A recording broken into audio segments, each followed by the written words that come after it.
Your career has spanned very technical companies. Silicon Graphics, Hewlett Packard, VMware.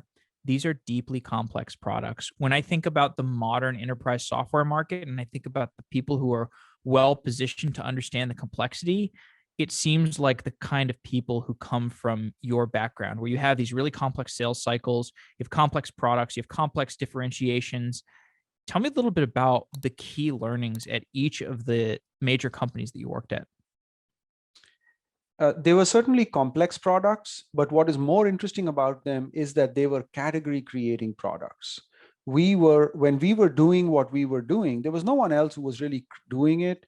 There wasn't a competitor, there wasn't an alternative, and we were trying to invent a new way of looking at an entirely new market. I wasn't aware of this. Certainly, I wasn't a very early employee at Silicon Graphics, but when the idea was first proposed, that you would do graphics, you would run a geometry engine as an ASIC in a chip, it was radical.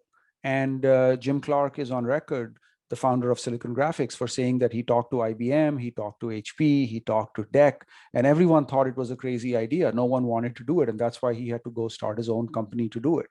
Similarly for VMware, same idea. It's like, why would you ever want to run a virtual machine? I remember when we launched ESX Server, literally standing on stage and having these people just flabbergasted saying, why would I ever run a database in a virtual machine? Why would I ever run a web server in a virtual machine? Those are high IO devices. Those are high CPU devices.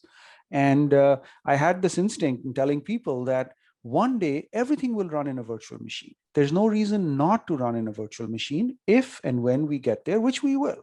And today, of course, everything runs in a virtual machine.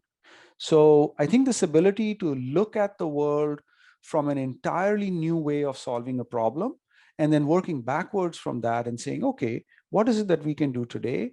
How do we make it useful, practical, commercially interesting, and viable? And then have a long road ahead where you literally change how the world works. Today, we take 3D graphics for granted. Today, we take virtual machines for granted. This was not obvious in the evolution of computer science.